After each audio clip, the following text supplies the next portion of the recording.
అందరికీ నమస్కారం. నేను మీ దేవి. సాడిస్ట్ మొగుడు సీజన్ 2 52వ భాగం. రచయిత వనజ గారు. చీర కట్టుకుని అచ్చం తెలుగింటి ఆడపడుచులాగా రెడీ అయిన సీత పూజ చేసుకోవడానికి కిందకు వెళ్లి తనకు కావాల్సినంత వరకు మోపు పెట్టుకుని బయట కూడా క్లీన్ చేసి ముగ్గు వేసుకుంది. తనకు వచ్చినట్లుగా యూట్యూబ్ లో చూసి బయటకు వచ్చి తులసమ్మను అలంకరిస్తూ దీపం పెట్టబోయిన సీతకి ఆపు అన్న కంచుకంఠం వినబడేసరికి వెనక్కి తిరిగి చూసి షాక్ అయిపోయింది. నా చీర కట్టుకుని నా ఇంట్లోనే పూజలు చేస్తున్నావా? ఎంత ధైర్యం ఉంటే నా భర్తని పిల్లల్ని నీ సొంతం చేసుకుంటావంటూ తలకి కట్టుతో జానకి రౌద్రంగా చూస్తూ కనపడటంతో సీత తన చేతుల్లోని పూజ ప్లేట్ కింద పడేసింది. భయపడి కంగారుగా దగ్గరికి వచ్చి ఆ ప్లేట్ ని తీసుకున్న జానకి, బుద్ధి లేదా? పూజ చేయడం ఒకటి వస్తే సరిపోదు, ఇలా పసుపు కుంకాలు నేలపాలు చేయకూడదన్న తెలివి కూడా లేదా నీకు అంటూ నీటుగా వాటిని తీసి ఒక ప్లేట్లో పెట్టుకుని చెట్టు మొదట్లో వేసేసింది.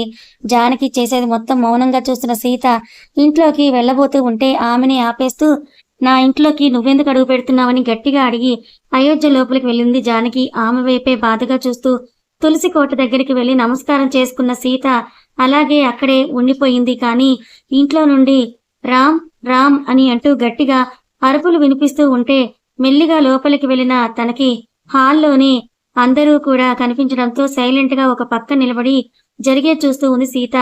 జానకి దూరంగా నిలబడిన అభి దగ్గరికి పరిగెత్తుకుంటూ వెళ్లి రామ్ అంటూ హక్ చేసుకుని ఏడ్చేసింది. అభి మాత్రం ఇంకా షాక్ లోనే ఉండి సీత కోసం వెతుకుతూ ఉంటే ఆమె దూరంగానే ఆగిపోవడం చూస్తున్నా కూడా జానకిని చూసి నిజంగానే బొమ్మ అయిపోయాడు అభిరామ్.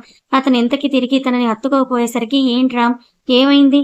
నేను నీ జానకిని అంటూ జానకి అభిని తన వైపుకు తిప్పుకొని, నిజంగా నీ కోసం ఆ చావుని కూడా ఓడించి వచ్చేశాను, నన్ను నమ్మవా అంటూ జానకి అంటూ ఉంటే అభి జానకిని పూర్తిగా కింద నుండి పై వరకు అబ్జర్వ్ చేస్తూ ఉన్నాడు. మనిషి జానకిలాగే ఉంది, ఆమెలాగే కట్టు బొట్టు జడ కూడా అంతే ఉండడంతో నిజంగా నువ్వు నా జానువేనా అంటూ అభి అడుగుతూ ఉంటే జానకి కళ్ళ నిండా నీళ్లతో, అవును నీ జానుని, నేనే నీ కోసం ఎముడితో పోరాడి మరీ వచ్చేసానని చెప్తూ ఉంటే అప్పుడు అభి తన చేతులను జానకిని హత్తుకోకుండా కట్టేసుకోలేకపోయాడు. నెక్స్ట్ కౌశల్య గారి దగ్గరికి వెళ్ళిన జానకి, అత్తయ్య ఎలా ఉన్నారు మీరు అని ఆప్యాయంగా పలకరిస్తూ ఉంటే ఆమె కూడా ఆశ్చర్యంలో ఉండి తలని ఊపుతూ సీత వైపు జానకి వైపు మార్చి మార్చి చూస్తూ ఉంది. మామయ్య గారు ఎక్కడ అత్తయ్య గారు అని కనిపించడం లేదంటూ అంటూ చుట్టూ చూస్తూ ఉన్న జానకికి ఎదురుగానే ఆయన ఫోటోకి దండ వేసి కనిపించడంతో మామయ్య గారు చనిపోయారా అని అంటూ చాలాసేపు బాధపడింది. హాల్లో జరుగుతున్న ఆ హంగామాకి ఈశ్వరి జితేంద్ర కూడా బయటికి రావడంతో ఆమెను చూసిన జానకి ఆంటీ అంటూ ఆనందంగా వెళ్లి హత్తుకుంటే ఆవిడ కూడా అంతే షాక్ అయిపోయింది. రామ్, అందరూ కనిపిస్తున్నారు, మరి మాన్సి కశ్యప్ అన్నయ్య ఎక్కడ? అజిత్ జాహ్నవీలు ఏమైపోయారంటూ జానకి అడుగుతూ ఉంటే కశ్యప్ కి పెళ్ళైంది, హనీమూన్ కి వెళ్ళాడు, అది కూడా బయటికి వెళ్ళాడని ఆన్సర్ చెప్పిన అభి, నువ్వు నిజంగా నా జానకివేనా అని మరోసారి అడగటంతో అవునభి, భవిష్యత్తులో నిన్ను ట్రాక్ చేయడానికి తను ఎవరో నా రూపంలోనే వచ్చిందేమో, కానీ నా మనసుని నువ్వు ఎలా కనుక్కోలేకపోయావని జానకి బాధగా అడుగుతూ ఉంటే అభికే తను తప్పు చేశానేమో అనిపించి తలదించుకొని పశ్చాత్తాపంగా సీత వైపు చూస్తాడు. ఆమె మాత్రం ఏం చేస్తుంది? సైలెంట్గా తను ఇంతకుముందు నా గెస్ట్ రూమ్లోకి వెళ్ళిపోయింది. నీకు చెప్పడం మర్చిపోయాను, నువ్వు చూడలేదు కదా, అది ఆ జ్వాల నన్ను నెట్టేసినప్పుడు నా చేతుల్లో బాబు ఉన్నాడు, మన బాబు కూడా చనిపోయాడు రామ్ అని అంటూ జానకి పిల్లలు గుర్తు రావడంతో గట్టిగా ఏడుస్తూ ఉంటే ఆమెనే ఓదార్చాడు అభి. మన పాప అయినా ఉండాలి కదా, నీతో పాటే ఉంది కదా, తను ఎక్కడా అంటూ జానకి అడుగుతూ ఉంటే అభి పైకి వెళ్ళి పిల్లలిద్దరికి తీసుకొని వచ్చాడు.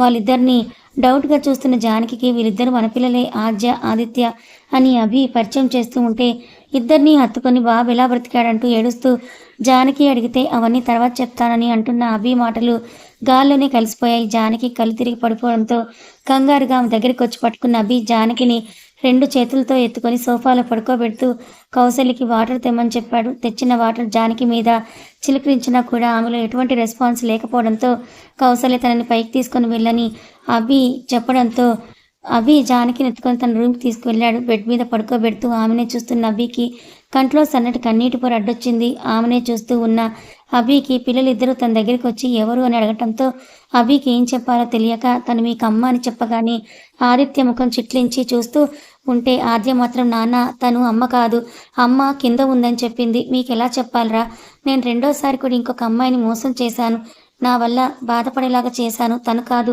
తనే మీ అమ్మ అంటూ అభి చెప్తున్నా కూడా ఇద్దరు దూరం వెళ్ళిపోయి మారాం చేస్తూ బుడిబుడి అడుగులు వేసుకుంటూ కిందకి వెళ్ళిపోయారు. వెళ్ళి జానకి పక్కన కూర్చున్న అభికి తను జానకినా కాదా అన్న అనుమానం పుడుతూ ఉంటే నిశితంగా చూస్తూ ఉన్నాడు. ఆమె ఐబాల్స్ కానీ, కలర్ కానీ, చీర కట్టే విధానం, జడ, ముఖ కవలికలు అన్నీ కూడా తన జానకినే అనిపిస్తూ ఉంటే గుండె నిబ్బరం చేసుకుని సీతతో మాట్లాడదాం అనుకుంటూ కిందకి వెళ్ళాడు అభిబాబు. హాల్లోనే తల ఒక చోట కూర్చున్న కౌసల్య, ఈశ్వరి సంతోషంగా ఉన్నామని అనుకునే లోపే ఇవన్నీ ఏంటని బాధపడుతూ ఉంటే కిందకొచ్చిన అభిని చూసి, నాన్న ఏంట్రా ఇదంతా, తనని సీతనే జానకి అనుకోమన్నావు, మరి ఇప్పుడు నీకోసం వచ్చిన జానకి పరిస్థితి ఏంటని కౌసల్య అడుగుతుంటే, నువ్వేం కంగారు పడకమ్మా, నేను సర్ది చెప్తాను అని చెప్పాడు అభి. ఏం చేస్తానన్నా, పెళ్లి చేసుకుని 2 పిల్లల కన్నా ఇప్పుడు వచ్చిన జానకి అన్యాయం చేస్తావా, లేదా ఇంకొకరిని పెళ్లి చేసుకుంటూ ఉంటే ఆపేసి మరి నా జానకి అంటూ తాలికట్టు తెచ్చుకున్న సీతకు అన్యాయం చేస్తావా అని కౌసల్య అడగటంతో అభి దగ్గర ఆన్సర్ లేదు. ఈశ్వరి కూడా కలుగు చేసుకుంటూ, సీతది కేవలం మన జానకి రూపమేమో, ఇప్పుడు వచ్చిన ఈ అమ్మాయి ఎవరికో అంత అవసరం ఏముంటుంది, అభి బాబు నన్ను హక్కున చేర్చుకొని నిన్ను పిల్లల్ని అంత సులభంగా గుర్తుపడుతోంది అంటే ఇప్పుడు వచ్చిన జానకిని మన జానకి ఏమో, సీతతో నీకు ఎలాంటి సంబంధం లేదంటే ఇప్పుడే అమ్మాయిని వదిలేయడం మంచిది ఏమో అని అంటూ ఈశ్వరి జానకి మీద ప్రేమతో అంటూ ఉంటే ఆలోచనలో పడ్డ అభిని చూస్తూ కౌశల్య గారు, నిర్ణయం నీదే అభి, ఏం చేస్తావో నీ ఇష్టం, కానీ ఎవరికీ అన్యాయం జరగకూడదు అని చెప్పడంతో అభి అలాగే అని తలూపి సీత ఉన్న రూమ్లోకి వెళ్ళాడు. అతను రావడం చూసి కళ్ళు తుడుచుకుందో లేక ఏదైనా నిర్ణయం తీసుకుని కళ్ళు తుడుచుకుందో కానీ బాగా ఏడ్చినట్టుగా ఐస్ మొత్తం కూడా రెడ్గా అయిపోయి ఉండడంతో ఆమె దగ్గరికి వెళ్ళిన అభి సీత అని ఆమెను ముట్టుకోబోతుంటే ఆపేస్తూ, ముట్టుకోకండి అని అంటూ దూరంగా జరిగింది సీత. అతను, ఏమైంది సీత, ఎందుకు కనీసం నన్ను దగ్గరికి కూడా రానివ్వడలేదని అభి అడుగుతూ ఉంటే, మీ భార్య వచ్చేసింది సార్, ఇప్పుడు మీరు నాకు ఎలా దగ్గర అవుతారు, వెళ్ళి తనను చూసుకోండి అని సీత చెప్పడంతో, మరి నిన్ను అన్యాయం చేయమంటావా అని అడిగాడు అభి. నేను అన్యాయం అయితే ఏముందిలేండి, మన మధ్య ఏ సంబంధం లేదు కదా, నిజం చెప్పాలంటే నాకు ఈ తాళి వాల్యూ కూడా మీరు కట్టిన తర్వాత తెలుసు. మీరు మాత్రం మీ వైఫ్ పిల్లలతో సంతోషంగా ఉండండి. ఈ 2 సంవత్సరాలు ఇంట్లో వాళ్ళు ఒక్కొక్కరు ఇన్ని కష్టాలు బాధలు అనుభవించారు. ఈ 2 రోజుల్లోనే నేను తెలుసుకున్నాను కాబట్టి మిమ్మల్ని విడదీయడం కరెక్ట్ కాదు, మధ్యలో వచ్చాను. మేబీ ఆవిడ పోలికలు ఉండడం వల్లే నేను నీకు నచ్చానేమో, అందుకే నన్ను పెళ్లి చేసుకున్నారు. ఇంతటితో ఇదంతా వదిలేయండి, నా దారి నేను చూసుకుంటానని సీత అంటూ ఉంటే, అంటే ఏం చేస్తావని సీరియస్గా అంటాడు అభి. నా దారి నేను చూసుకోవడం అంటే మీకు అడ్డుగా రాకపోవడమే కదా సార్, నేను మళ్ళీ ముంబైకే వెళ్ళిపోతాను, కానీ కుదిరితే ఒక సాయం మాత్రం చేయండి. మా అమ్మ ఎక్కడ ఉందో చెప్తే తనని తీసుకొని నేను మీకు కనిపించినంత దూరం వెళ్ళిపోతానని సీత అంటూ ఉంటే, కొట్టేస్తాను సీత, ముందే నేను టెన్షన్లో ఉన్నాను, నువ్వు నన్ను ఇంకా టెన్షన్ పెట్టించే మాటలు చెప్పొద్దు, నాకు నువ్వు కావాలనిపిస్తోందని అభి అంటూ ఉంటే, మరి వచ్చిన ఆవిడని ఏం చేస్తారు అని అడిగింది సీత. ఒక పని చేయండి, మన ఇంట్లో రూమ్స్ ఏమీ తక్కువ కాదు కదా, ఈ రూమ్లో ఉండు, తను ఆ రూమ్లో ఉంటుంది, నేను ఇద్దరిని అంటూ అభి ఇంకా చెప్పేలోపే, ఆహా 2 పిల్లల ముద్దుల మొగుడు అవుదామని అనుకుంటున్నారా, అంత సినిమా లేదు, మీ పిల్లలకి జన్మనిచ్చిన తల్లి ఆవిడ మీతో కాపురం కూడా చేసింది కాబట్టి మీరు ఆవిడతో ఉండడమే కరెక్ట్, మన ఇద్దరి మధ్య అలాంటి రిలేషన్ ఏది లేదు కాబట్టి నేను ఈజీగా తీసుకోగలనని అంటున్నప్పుడు సీత మాట తడబడటం అభి గమనించకపోలేదు.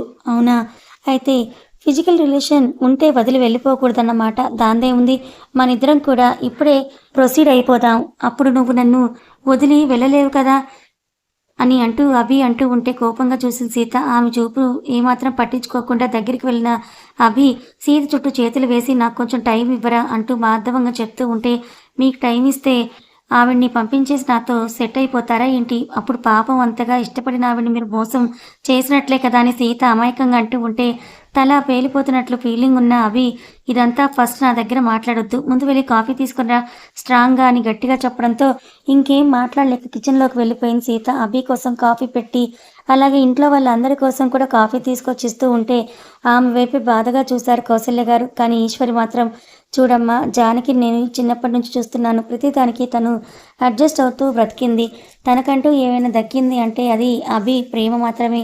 ఇప్పుడు నువ్వు వాళ్ళిద్దరి మధ్యలో తలదూర్చి మా జానకికి అన్యాయం చెయ్యకమ్మా అని అంటూ కాస్త సౌమ్యంగా కాస్త కఠినంగానే ఈశ్వరి చెప్పడంతో మౌనంగా మారిపోయింది సీత. నేను ఎవరి జీవితాలకి అడ్డు వెళ్ళాలని అనుకోవడం లేదు ఆంటీ గారు, మీరందరూ ఆశిస్తున్నట్టుగా మీ జానకి అభిరామ్ గారితో పాటే సంతోషంగా ఉంటుంది అని చెప్పి పిల్లల కోసం చూసేసరికి వాళ్ళు పైన ఉన్నారేమో అని అనుకుంటూ అమ్మ స్పర్శ తగలగానే నేను గుర్తు రాలేదేమో అని బాధపడుతూ అభి కోసం కాఫీ తీసుకెళ్ళిన సీత. పిల్లలు నీకోసమే అడుగుతున్నారు, వెళ్ళి వాళ్ళకి స్నానం చేయించి ఏమైనా పెట్టు అని అభి అంటే వాళ్ళ అమ్మ వచ్చింది కదా, ఇప్పుడు నా దగ్గరికి వస్తారా అని సీత అభి వైపే ఓరగా చూస్తూ అడుగుతూ ఉండడంతో వాళ్ళేమీ పెద్దోళ్ళు కాదు, చూడగానే కట్టు పడిపోవటానికి ఇతను జానకి తనే మా అమ్మ అని ఫీల్ అయిపోతూ ఆమెను వెళ్ళి హత్తుకోవడానికి వాళ్ళిద్దరూ నీకు అలవాటు పడ్డారు. సీత, జానుతో వాళ్ళ బాండింగ్ పెరగడానికి చాలా టైం పడుతుంది. ఆలోపు వాళ్ళ అవసరాలు అలాగే వదిలేస్తావా, చూసుకోవా అని అభి అంటుంటే చూసుకుంటా అన్నట్టు తలూపిన సీత అబ్బో జాను అంట ముద్దు పేరు అంటూ గొనగడం అభికి వినిపిస్తూ ఉంటే, మరి సెకండ్ వైఫ్గా నీకు కూడా ఒక మంచి ముద్దు పేరు పెట్టనా అడిగాడు అభి. మాకు ముద్దు పేర్లు ఎందుకు, మధ్యలో పెళ్ళిళ్ళు చేసుకొని జీవితాల మధ్యలోనే ముగించేస్తారు కదా, మాకెందుకులేండి ముద్దు పేర్లు అని అంటూ సీత అంటూ ఉంటే, ఓయ్ ఇంకోసారి మధ్యలో వచ్చావు ముద్దు పేర్లు ఎందుకు అని అన్నావంటే గుద్దుతా అని చెప్తున్నా, నాకు కొంచెం రెస్ట్ అవసరం, అరవకుండా వెళ్ళి పిల్లలకి స్నానం చేయించి వాళ్ళకి కావాల్సిందేంటో చూడు అని అభి కాస్త గట్టిగానే చెప్పడంతో ఆ బెడ్ మీదే అలాగే పడుకున్నాడు. ఇక చేసేదేమీ లేక ఆ రూమ్లోకి వెళ్ళిపోయింది సీత. ఇద్దరు కనీసం బెడ్ దగ్గరికి కూడా వెళ్లకుండా నిద్రపోతున్న అది స్పృహలో లేని జానకిని చూస్తూ ఉన్నారు ఆద్య, ఆదిత్య. ఆమెను చూస్తూ ఇద్దరు ముఖాలు చూసుకుంటూ కన్ఫ్యూజ్ అవుతున్న టైంకి సీత రూమ్లోకి రావడంతో ఇద్దరు తలలు తిప్పి చూస్తే వాళ్ళ ముందు మోకాల మీద కూర్చున్న సీత, ఇంక నేను కాదు మీ అమ్మని, తనే మీ అమ్మ అని చెప్పబోయేలోపు ఆద్య ఆమె భుజానికి చేతి కొద్దీ ఒకటేసి తనెవరో నువ్వు అమ్మ అని అంటూ సీతను అత్తుకునేసరికి ఆమె కన్నీ లాగలేదు. నిజంగా కడుపున పుట్టకపోయినా కూడా మీరు నన్ను అమ్మ అని పిలిచినప్పుడల్లా నా కన్నపై కదులుతోందిరా అని ఆదిత్యని కూడా దగ్గరకు తీసుకున్న సీత జానకి డిస్టర్బ్ అవ్వకుండా ఇద్దరికి స్నానం చేయించి కిందకు తీసుకొచ్చింది. నీట్గా వాళ్ళ కోసం చిన్న చిన్న దోశల్ని వేసుకుని వచ్చి ఇద్దరిని సోఫాలో కూర్చోబెట్టుకొని తినిపిస్తూ ఉంటే రోజు ఆ మాట ఈ మాట మాట్లాడే కౌశల్య మౌనంగా అలా చూస్తూ ఉంది. ఈశ్వరి అయితే కనీసం చూపు కూడా ఆమె వైపు చేరకపోవటంతో సైలెంట్గానే పిల్లలిద్దరికీ కూడా తినిపిస్తూ ఉన్న ఆ టైంలో పిల్లలు నోట్లోకి వెళ్లాల్సిన దోశ ముక్క కాస్త పక్కకి పడిపోవటంతో సీత ఆశ్చర్యంగా పక్కకి చూసేలోపే నీకు చెప్పానా లేదా, నా భర్తకి నా పిల్లలకి దూరంగా ఉండు అని, నువ్వు ఎవరిని నా పిల్లలకి తినిపిస్తున్నావు అని అంటూ ఆవేశంగా సీతను పక్కకి తొబ్బేసింది జానకి. కథ కొనసాగుతుంది. మరి కొత్తగా వచ్చిన వ్యక్తి జానకియేనా? నిజంగా ఆమె జానకి కాకపోతే అభి అంతలా తనని ఎందుకు నమ్మాడు? మరి సీత వేరే వ్యక్తా? మరి అభి సీతల జీవితం ఇక్కడితోనే ఆగిపోతుందా? తెలుసుకోవాలనుకుంటే ఛానల్ని సబ్స్క్రైబ్ చేసుకొని ఫాలో అవ్వండి.